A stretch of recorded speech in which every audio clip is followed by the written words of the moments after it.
besides doing interviews, and I do a lot. In fact, I've got some more scheduled coming up, and some conferences actually coming up I'm going to be speaking at.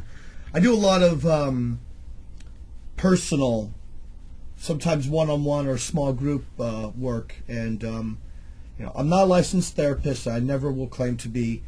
So simply what I provide is a person to give insight information to help maybe paint a picture.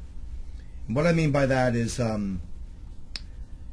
people that either know or suspect that they were victims of a military abduction or an alien abduction.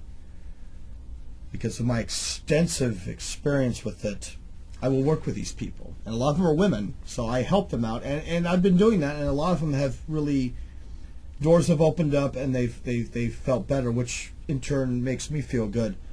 I also work with, I'm also in, you could say, a support network of other people that were used under Mark Ultra.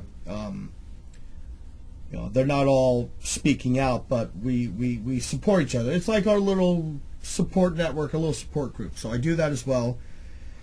And then, of course, because of what I was a part of and this campaign that I'm on now, I have, in the past year, developed really a global network of people, insiders, you could say.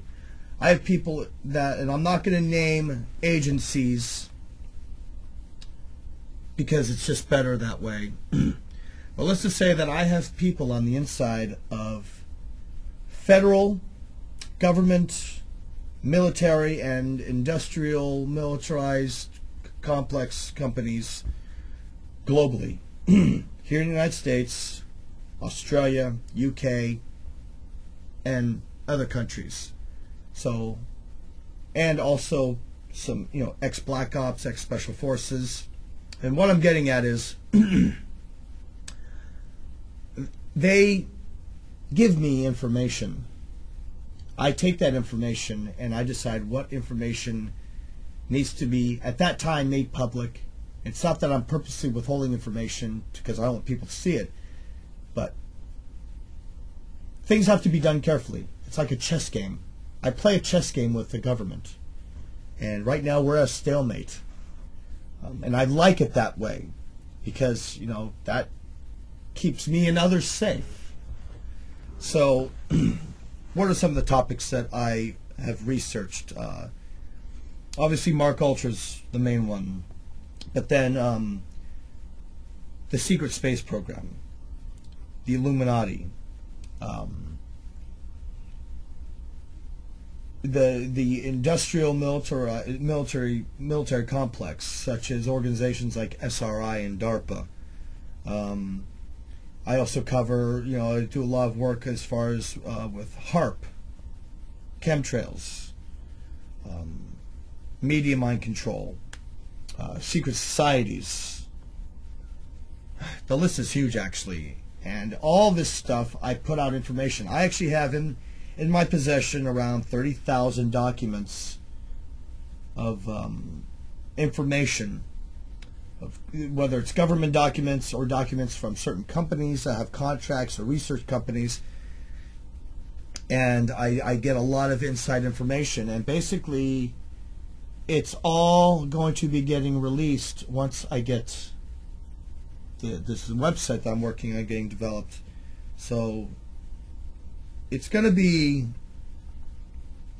kind of opening up Pandora's box in a way.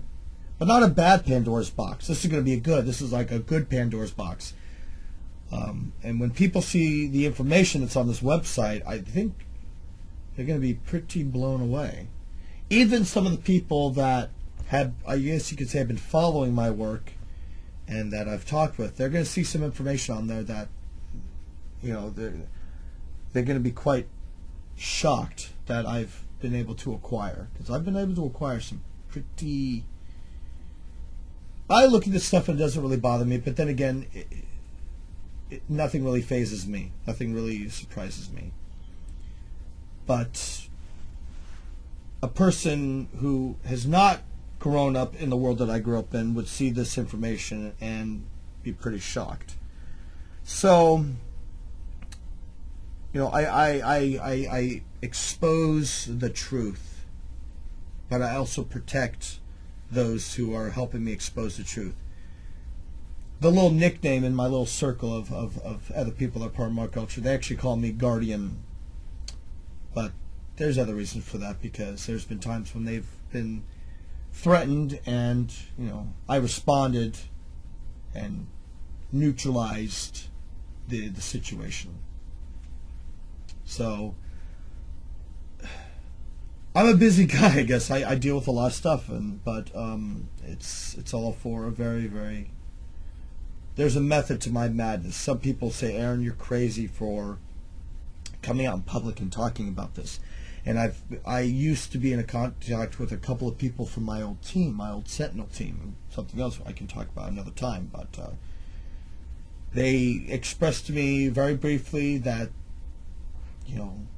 they thought I was nuts for doing what I was doing, but they know what kind of person I am, and that I don't take intimidation very lightly. And then they told me, good luck, but I can't be in contact with you because you're posing too much danger to yourself. And, that's fine. So the people I was in contact, I got back in contact with my old team. They won't have anything to do with me. And I don't hold anything against them because some of them now have families. But that's not going to stop me from doing what needs to be done.